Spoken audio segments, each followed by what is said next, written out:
But Brandon Brown, the assistant GM of the Giants, there was asked about the quarterback market and whether the Giants be looking into one, and his response was, "Why would we be in the quarterback market?"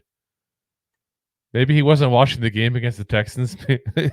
He had other plans, like a birthday party to go to or something. I'm not so sure.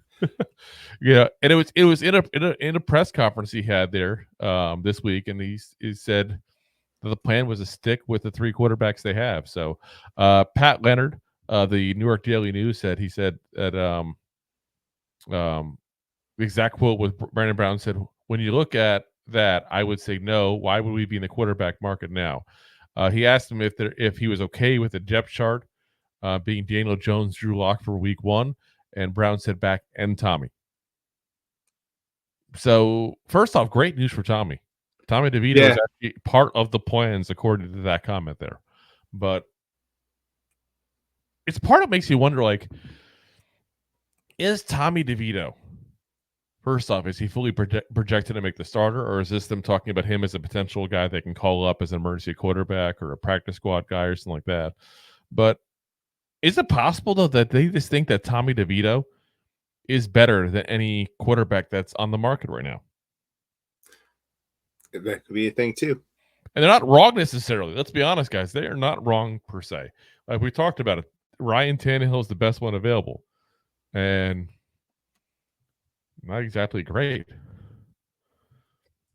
I mean, that's not really the guy that you're like, oh, it's Ryan Tannehill. That's the guy. Like, so Yippee.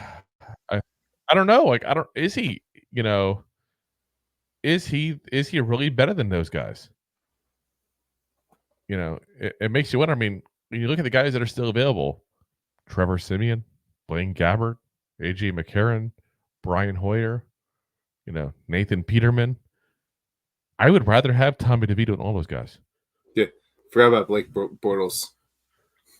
He retired. I'm pretty sure he actually did retire. If not, he should have. But that's what I'm looking at. Like, I don't think there's a single guy in this list besides Tannehill that I sit there and say could be better than Tommy DeVito. And that's perfect terminology. Could be. And that's what I'm saying, because I think Tommy DeVito is still a little bit of an unknown asset. We saw him for a couple of games last year. We saw the hand gesture. We saw the sauce. The fun with the family, the agent, all that kind of stuff there. But I don't think we know yet fully what Tommy DeVito is. And we talked about him as a guy that may be developing to be the future backup. I mean, Drew Lock's only on a 1-year deal. So it's not like he's in the long-term plans. Yeah. Let's be honest. Drew Lock is in that. Drew Lock is in that. He's in that stage of his career where he's a hired gun. He's probably going to go from team to team to team as a backup quarterback for a few years, basically. Take that money. It's fine. Yeah, $5 million he made this year alone. He's good. Did that for 5 years. More money than make more money this year than most people make their entire life. So yeah. He's fine. But you look at the guys that are available otherwise, like I said, and it's just like Tommy DeVito might be that guy that is maybe a higher up in the organizational plans than we realize.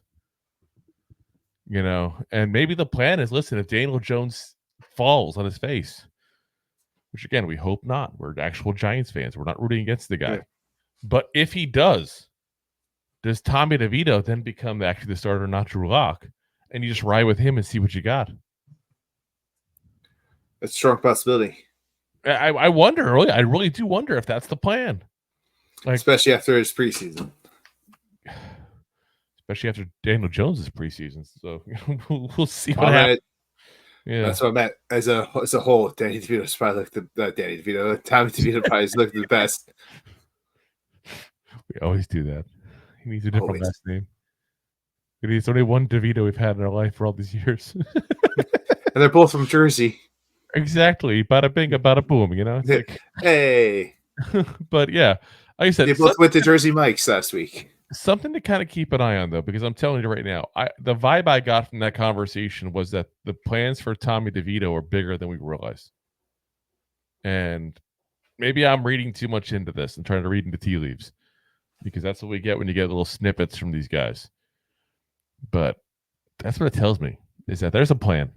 There's a plan for Tommy DeVito. And I thought it was to develop him as a cheap backup.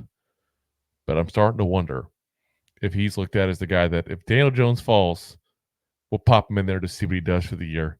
If he fails as well, we get a good draft pick. We draft a quarterback this year. If he looks good, we got a really cheap quarterback. Yeah. You're not wrong. I mean, yeah, they would have to pay him, though, right? Coming up to next year, 2 years? Eventually, yeah. But I mean, part of it is when you look at a guy like that is like when you have a 40-year-old quarterback, $40 million quarterback, I should say, that's not playing well. You need a cheap guy to replace him because you can't pay you guys $40 million. Like, no. So, we'll see what happens. Like I said, I still think that a lot of this is being overblown because it's one game against a really good team. It's, a couple of drives. It's not like, Daniel Jones has been, we're on week 3 or 4 and he's been horrible. Like if that scenario happens, yeah, we're in trouble, guys. We're absolutely in trouble. But we don't know, how the season's going to go yet. This could be in 4 weeks now. You're talking about remember how Daniel Jones looked so bad in that first preseason game? Yeah, he came out looked awesome week 1. Yeah, like it's football, guys. You never know what's going to happen. And the second you do, it's not going to happen anymore as you think, and you're going to look really stupid. That's just the way the world works. That's just the way the world works, guys. So if you like that clip, then you will love the full episodes too. Find us on your favorite podcast app and look for us on all your favorite social media platforms. Thanks so much. Please, I'm begging you. Please.